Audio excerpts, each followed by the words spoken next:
Hello and welcome back to the Raw Feeding Journal. I'm Charlotte. And I'm Robin. Now, Robin, we spend a lot of time talking about what goes into the food bowl. We weigh out the mince, we check the bone content, we obsess over the offal. But there is one area where even the most dedicated raw feeders sometimes stumble. The treat cupboard. Exactly. You see it all the time. An owner puts so much effort into a species-appropriate raw diet, and then for training, they reach for a brightly coloured, highly processed biscuit full of fillers. It's easily done, but it's a bit like eating a beautifully healthy salad for dinner and then following it up with a packet of crisps and a chocolate bar. It is. So today we are doing a deep dive into natural treats. What counts as natural? Why does it matter? And what are the best options for a raw-fed dog? Well, let's start with the definition. When we say natural treat in the raw feeding world, we usually mean single ingredient items. We want things that are minimally processed, so raw, freeze-dried or air-dried, and absolutely free from grains and artificial preservatives. And the benefits of sticking to these natural options are huge, aren't they? They are. Firstly, you aren't disrupting digestion. If your dog digests raw meat well, throwing a grain-heavy biscuit in there can cause fermentation and gas.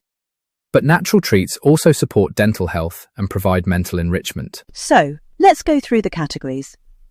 The first one is a staple for many of us. Raw Meaty Bones. Yes, often called RMBs. These can be a meal, but they are also a fantastic high-value treat.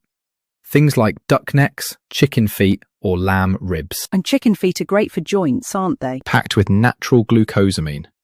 And chewing on them scrapes away plaque and tartar. But we must add the golden safety rule here, Charlotte. Never feed cooked bones. Never. Cooked bones splinter and are dangerous. Raw bones are soft and digestible. Always supervise, of course. Now, obviously, you can't carry a raw duck neck in your pocket when you're out for a walk. That's where the next category comes in. Freeze-dried and air-dried treats. These are lifesavers. They are just pieces of meat or organ, like liver, heart or lung, that have had the moisture removed. Exactly. They are shelf-stable, dry to the touch, and usually highly palatable because the flavour is concentrated. Beef liver or lamb lung are brilliant for training because you can break them into tiny pieces. And then we have the longer-lasting chews.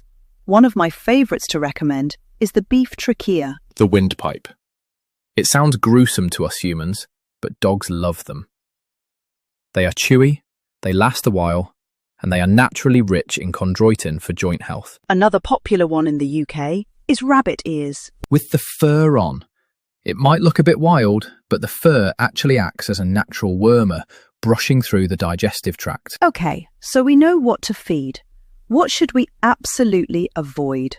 You mentioned biscuits, but there is one natural chew that gets sold everywhere that is actually quite nasty. Rawhide. Please, if you have rawhide in your cupboard, bin it. Why is it so bad? It's not really natural at all. It's a byproduct of the leather industry. It's treated with chemicals, bleached, and glued into shapes. It's a choking hazard and can cause serious blockages. It is the opposite of a species-appropriate treat. That is a stark warning. Stick to the air-dried tendons or skin chews instead. Finally, Robin, what about fruits and veg? In moderation, they are great. A carrot is a fantastic, low-calorie, crunchy chew. Blueberries are great for antioxidants. Just avoid grapes, raisins and onions, which are toxic. So, the takeaway is, keep it simple. Absolutely. Look for one ingredient on the packet.